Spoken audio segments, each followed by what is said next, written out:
kwenu inakuwa content. It's not fair.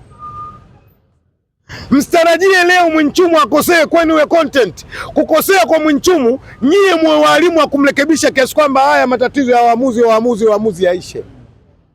Juzi Mheshimiwa Rais wa Shirikisho la Mpira wa Miguu Tanzania TFF, mzee wangu Wallace Karia, mmoja katika marais ambao mimi nawakubali kabisa kwenye football ni Wallace Karia.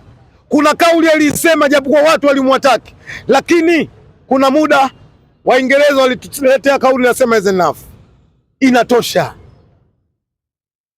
Yawezekana maneno yake akawa makali, lakini ukisoma Taurati, ukisoma Zaburi, ukisoma Injili, kuna muda mababa tumepewa mamlaka ya kwenda kuadhibu na kuwapa maneno makali watoto ili mradi waweze kujirekebisha. Singano leo nasubiri na Soro Mwinchumu haribu kwako ni content. Niwaombe sana waamuzi. Niliwahi kusema na nitaendelea kusema, mpira miguu ni mchezo wa hisia, ni mchezo unauma. Lakini waamuzi wakae wakijua wanaishi wapi, wanaishi katika watu ambao wao wanaokwenda kuwapelekea mauzi katika nafsi zao. Wajitafakari, wajirekebishe. Mimi naamini waamuzi kuna muda wasitengeneze uadui na watu ambao wanaishi nao uswahilini. Nao binadamu kuna muda nao watasema is enough, inatosha. Watachukua maneno ya Biblia yanayosema anayeua kwa upanga auawe kwa upanga. Tusifike huko.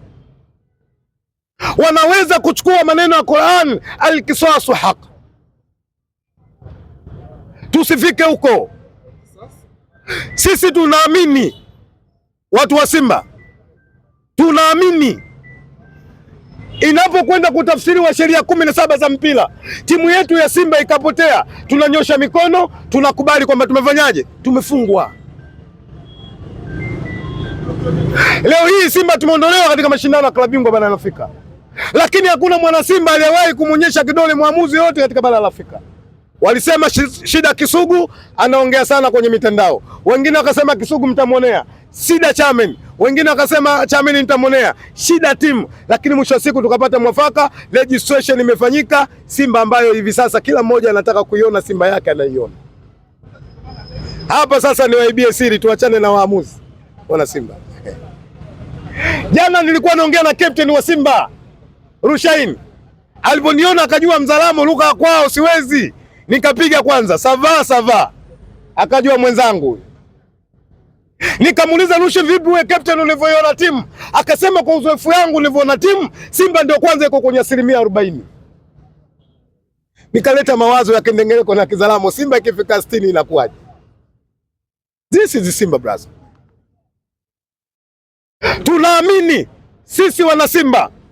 Deusi Kaisire ndugu yangu anaamini na maneno haya. Deusi Kaisire alifanyaje? Alinambia standard ya Simba ndio standard ya nchi kwenye football. Oi, tulia wewe. Tulia. Najua unaumia, tulia mdogo wangu. Nani ukiingia? Kwa sababu mimi najua siku zote waandishi nao ni watu.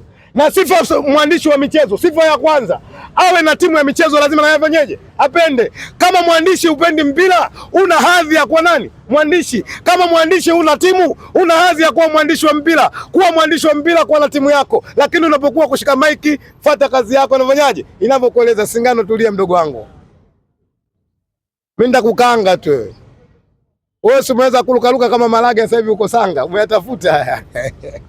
Mikoi, inaonekana pia kwenye hili waandishi wameamua kusema ukweli. Nimefuatilia baadhi ya comment nyingi za wachambuzi, akiwemo Asira Aswele amesema kwamba miaka 100 ila haiwezi kuwa offside, lakini pia nimeona andiko la Edu Kumwembe na pia akiwa ameongelea hili. Hii kwa wachambuzi kuiweka bayana kwako unalizungumziaje? Ukisoma kwenye vitabu vya dini wanasema hakuna ugonjwa usiokuwa na dawa. Dawa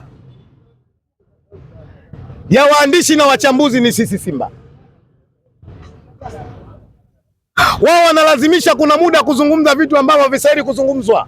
Lakini kwa ubora wa Simba na aina ambavyo tunavyotengeneza timu, kuna muda kila mwanadamu atapona na akili yake itakaa sawa sawa na atajua ukubwa wa Simba.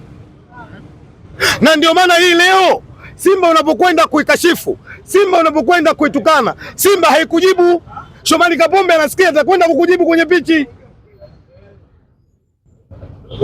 Deruki anasikia atakwenda kukujibu kwenye pichi. Wako vishakunaku wanatumwa. Kuna mwingine anajifanyia Simba aliyakuwa sio Simba. Ukiangalia sura yake haiwezi kubadilika, unafikiri dagaa Mwanza. Watu wamenielewa kwa sababu hata ukimtia Binzali, vijana leo Binzali hamjui nyinyi. Hawezi kubadilika macho yake. Na wengine tunajua njaa zinawasumbua. 200 walizopewa wanakwenda kuitukana Simba. Mimi nafikiri mwisho wa kuitukana Simba umekwisha. Kisugu hatawajibu, bali Aura ndo atakwenda kuwajibu kwenye pitch. Libasi Age atakwenda kuwajibu kwenye nini? Kwenye pitch. Sisi tunachokiamini, sisi tuna timu bora. Na sisi tunachokiamini, Mama Doris alinambia pamoja na kakaangu Muserem Nasoro Muserem, mashine moja kutoka Simbawanga, alinambia ubora wa Simba ndio ubora wa nchi. Simba imeteteleka leo, nchi imeyumba kwenye mashindano ya klabu bingwa barani Afrika. Waandishi, ombeeni Simba usiku na mchana. Yuko mwimba mmoja Msondo ngoma muziki, Msondo ile watu wazima, almarhum Mwenyezi Mungu amweke mahali pema, na mkumbuka leo katika vyombo vya habari, anaitwa Moshi William. Kuna nyimbo moja inaitwa Ajari. Ile nyimbo ya Ajari ukisikiliza vizuri, anasema baba ndiyo nguzo ya nyumba kwenye familia. Baba akiteteleka nyumba imefanyaje? Imeyumba.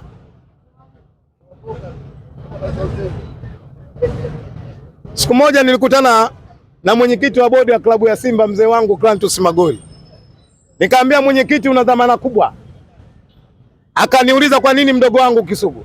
Nikamwambia, wewe unachoamini umepewa dhamana kuisimamia Simba, lakini lete tafakuri, sio Simba. Wewe katika swala la michezo umepewa dhamana kuisimamia nchi. Simba ikisimama na nchi inafanyaje? Akaniangalia akacheka, afu akunipa majibu, akaniambia, wewe Mzalamu, nimekuzoea maneno. Lakini leo maneno yamemuingia. Amekwenda kufanya registration pamoja na kamati. Leo Simba tunaiona. Niwape siri ambayo waandishi wengi hamuijui.